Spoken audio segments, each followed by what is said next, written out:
Hello, my curious cats, and welcome to episode 12 of the Psychology podcast, the podcast for all the info on psychology's most questionable history. I'm your host, Leslie Lopez, PhD student and psychology nerd. Okay, so before you continue listening to this episode, please make sure that you've gone back and you've listened to last week's episode 11, because last week we covered all the info that is imperative to this week's episode. Last week we covered Project Artichoke, the preface to what we know today as Project MKUltra. Today we're going to be covering the heart of Project MKUltra, and next week we're going to be covering the finale, also known as Operation Midnight Climax. So if you're a little bit insane in the membrane like me, get cozy tozy and let's jump into it.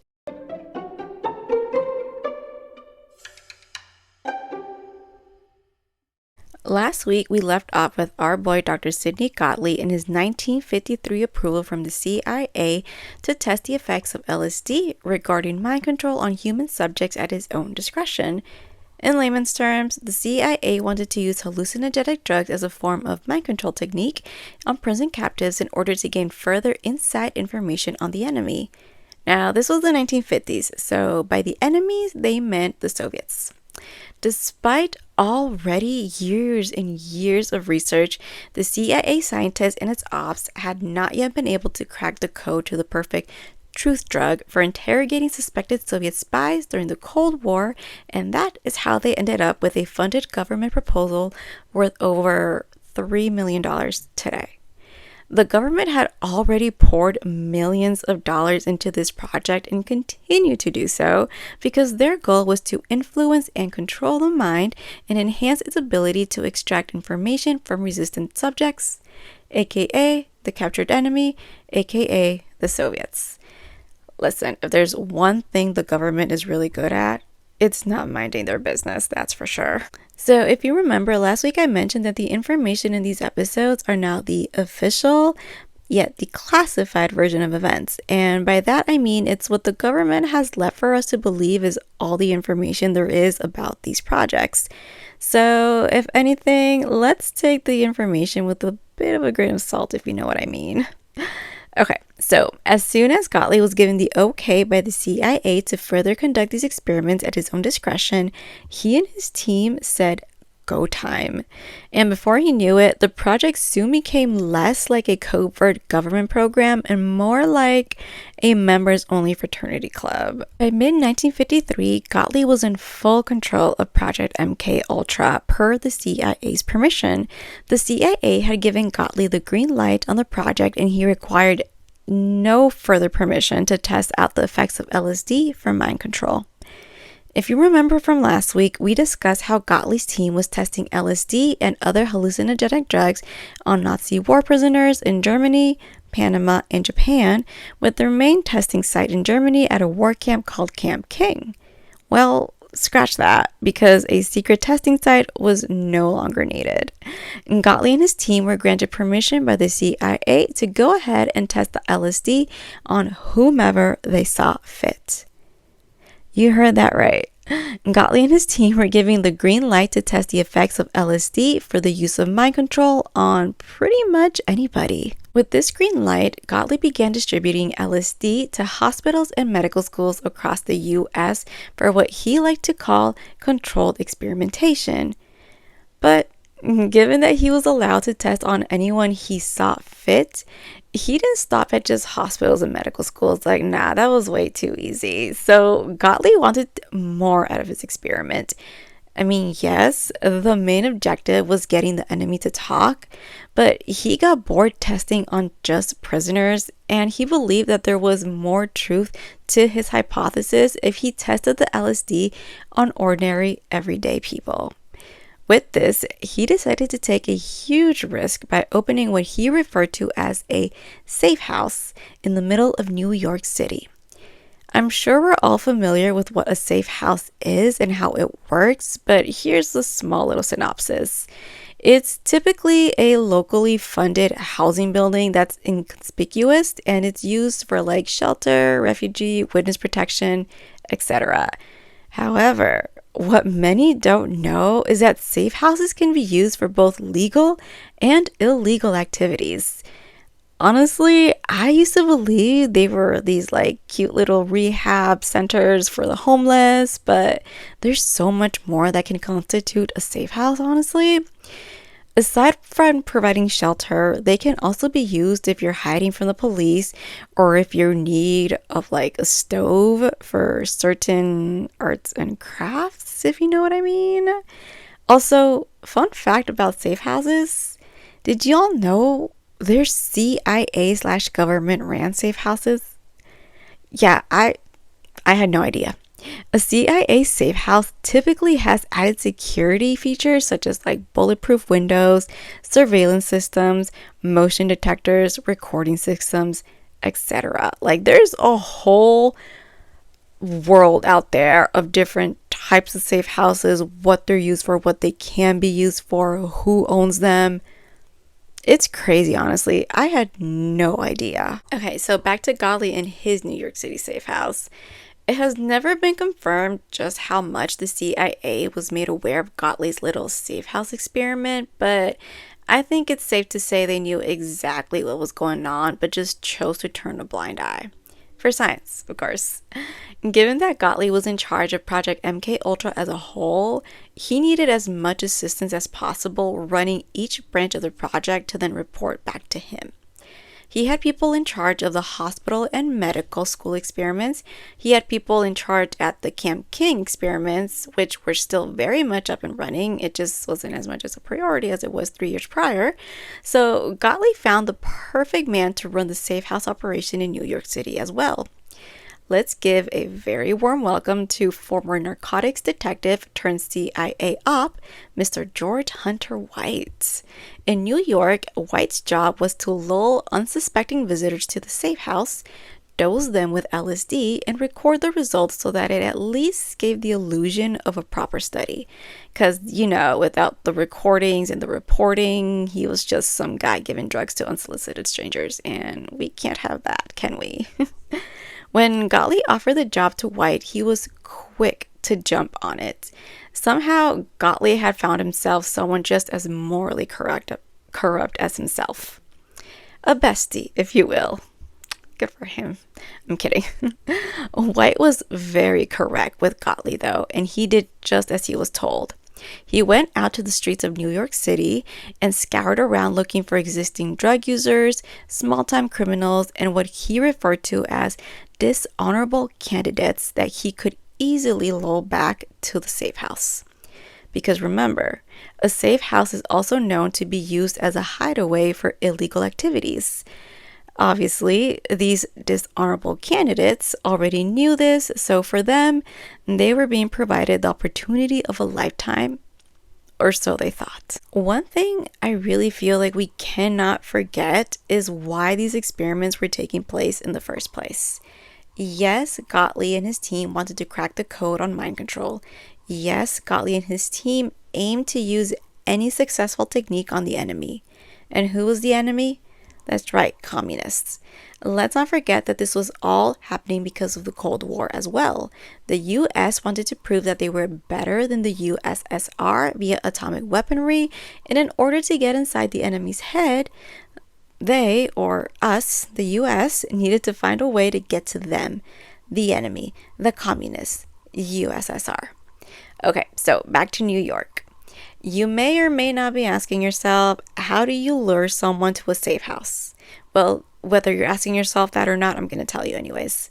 So Gottlieb's methodology placed White out on the streets of New York, posing as this struggling artist under the name of Morgan Hall. White wasn't only bringing back strangers to the safe house, though, because he also brought back friends and lady friends. He kind of turned it into this little hangout spot where he could drink beer and hook. Typical man.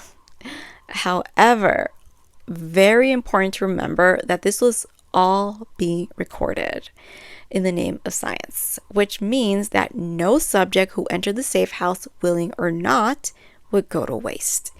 White would secretly lace the drinks of his so-called friends and lady friends with LSD without them knowing, while scientists on the other side of the video cameras watched and recorded their conversations while under the influence of the LSD.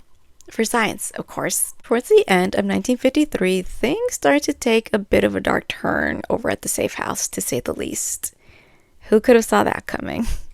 So apart from the one safe house in New York City and multiple prison camps around the world, Gottlieb and his team felt that they had to get a little bit more creative with their collection of test subjects. They strongly believed that the more people they tested their LSD hypothesis on, the better. Gottlieb came up with the brilliant idea to host these retreats where he would invite scientists of all different fields to join him at these retreats. They were kind of like conventions almost. The only thing is they were pretty tight knit, and by that I mean they typically consisted of just 5, 10, maybe 12 scientists per gathering. It's giving cult, honestly. But hey, for science, right? Needless to say, when scientists would receive this invitation, they were psyched because it was like the Met Gala of the science community where scientists could share their findings and learn more about the fields of other fellow scholars. Little did they know, the whole purpose behind these retreats was for Gottlieb and his team to further test out their LSD mind control hypothesis. So, in late 1953, Gottlieb was hosting one of his infamous retreats down in the state of Maryland. He had invited 9 scientists to join this time, and among the group was a well-respected bacteriologist by the name of Dr. Frank Olson. Olson was familiar with Gottlieb's retreats, but he never expected to ever be invited to one. He was psyched. He was excited to go to this thing. As far as he knew, they were nothing more than a get-to-know-each-other event. Share ideas, share findings, crack open a couple of beers. Awesome.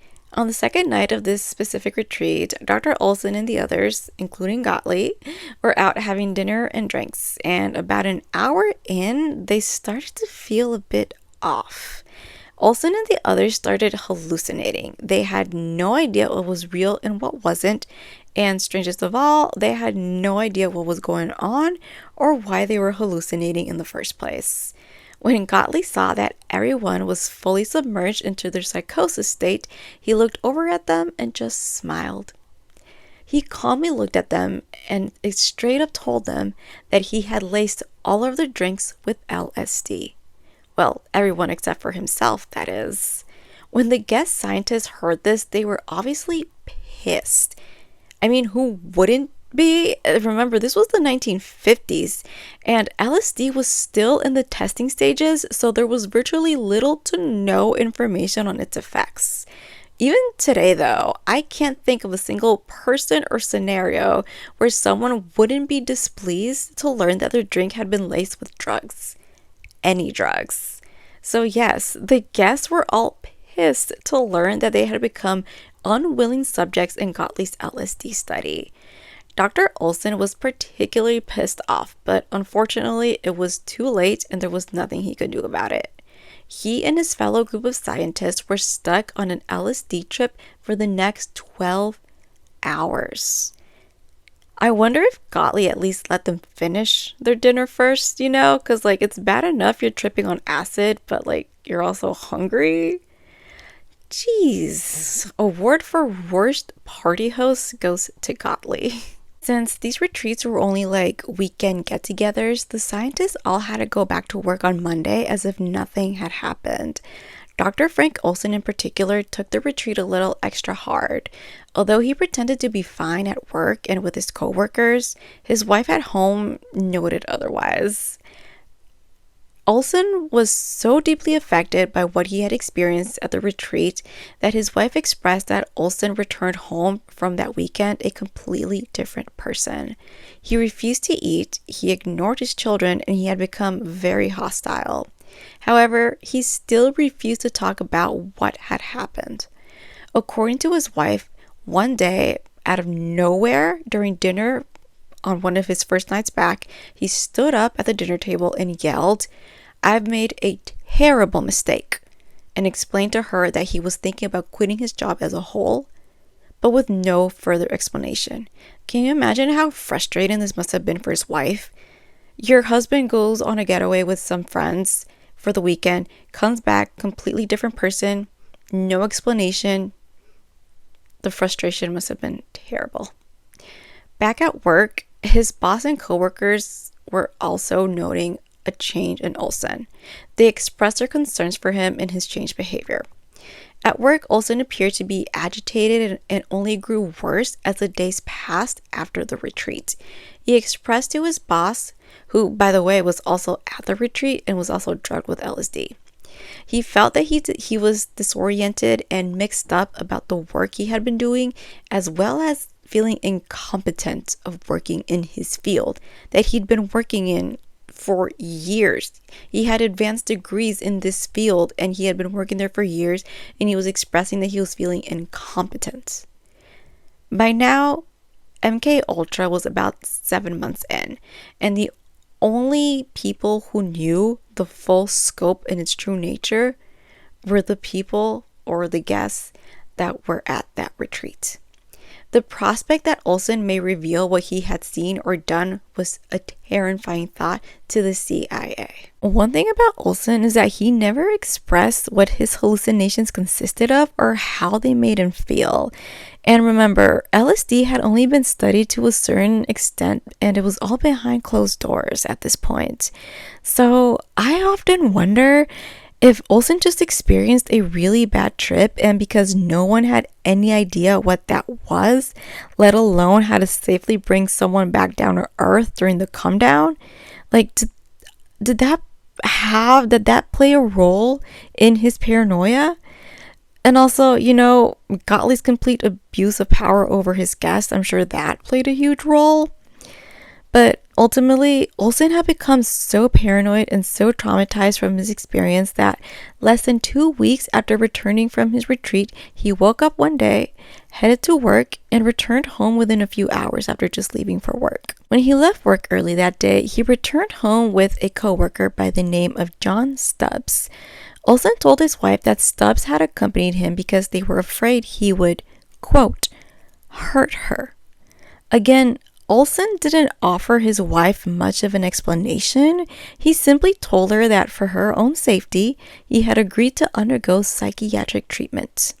That same afternoon, Olson was led to New York by his boss, the one who was also at the retreat, and a CIA chemical op by the name of Robert Lashbrook. When Olson arrived in New York, Lashbrook took him to meet Dr. Harold Abramson, a CIA-linked medical doctor. 4 days later, around 2 a.m, Dr. Frank Olson plummeted to his death on the sidewalk in front of the Statler Hilton Hotel in New York City. The hotel manager rushed to Olson, who was still semi-conscious, and called 911. But sadly, when the paramedics arrived, Olson was considered dead at the scene. The manager who found him later said in an interview, quote, "In all my years in the hotel business, I never encountered a case where someone got up in the middle of the night, ran across a dark room in their underwear, avoiding 2 beds, and dove through a closed window with the shade and curtains drawn." End quote. Olson's death was officially ruled a suicide. However, in the years to come, evidence would suggest otherwise. Was his death A, suicide as a delayed mental health reaction to the LSD, or B, did Olson threaten to blow the whistle and Gottlieb needed to protect his secrets no matter what it took? This is quite the debate, honestly, because it could ultimately be both. Okay, listen, Frank Olson's death is linked to a giant string of lawsuits and conspiracy theories that are still being debated to this day, mostly by his children. Personally, I'm not a conspiracy theorist. I think some theories can be fun to look over, research for fun, like I said. But this is just one of those cases where I could probably go on for hours. Okay, just for example, police found traces of a recorded phone call that was tracked back to Olson's hotel room where Lashbrook, the CIA chemist who brought him back to New York, was heard saying, Well, he's gone. And the person on the other line responded, well, that's too bad. However, this isn't a podcast about conspiracy theories. So we're just going to discuss the psychology behind this and stick to it. But regardless, the CIA quietly dealt with the case of Olson's death because Gottlieb had more pressing matters on his mind at the time. Honestly, just what an asshole. Couldn't care less about Olson's death when he felt he was on the brink of cracking the code to mind control. 1955, 2 years after Dr. Frank Olson's death, Project MKUltra was still in full effect. And back in New York City, the safe house that Gottlieb and his right-hand man, Dr. George White, remember him, was still very much open and operating as a secret LSD testing site. But White was soon offered a better opportunity in a higher paying position at the Federal Bureau of Narcotics in San Francisco. Obviously, this meant that it would take him away from their New York City safe house operation, so he felt a bit torn because on the one hand, he's being offered higher pay with a more prestige badge of honor, but on the other hand, he was loyal to Gottlieb and Project MKUltra. But his bestie Gottlieb was always one step ahead of him. Gottlieb told White to take the job in San Francisco and open up a safe house there. Under the heading of MKUltra, this little side quest would be referred to as Sub-Project 42, otherwise known as Operation Midnight Climax. The terms and conditions for the San Francisco safe house were essentially the same as they were back in New York City. Lull unsuspecting visitors to the safe house and lace them with LSD. But Gottlieb saw this as the perfect opportunity to take it up a notch. Now you may be wondering what the hell else Gottlieb could add to an already project as insane as MKUltra was. The answer? Sex. Given that Project MKUltra was already over 2 years in and hadn't managed to produce the results the CIA was hoping for thus far, Gottlieb wanted to see if he could loosen a man's tongue using LSD and sex. You know, for science and national security. Of course. Well, my curious cats, this is where we're going to end this week's episode. Next week, we'll be diving into part 3 of Project MKUltra Trilogy, looking at their final stage, Operation Midnight Climax. If you enjoyed this week's episode, please like, subscribe, review, and share with other curious cats. Please leave your thoughts and your comments on today's episode, and remember to leave any suggestions for future episodes because I want to know what y'all want to know. Stay up to date with news and episodes on the podcast Instagram page at the Say Psychology Podcast. As always, citations will be in the description if you want to check those out. Stay blessed, stay sane, and stay psyched. I love you. Bye.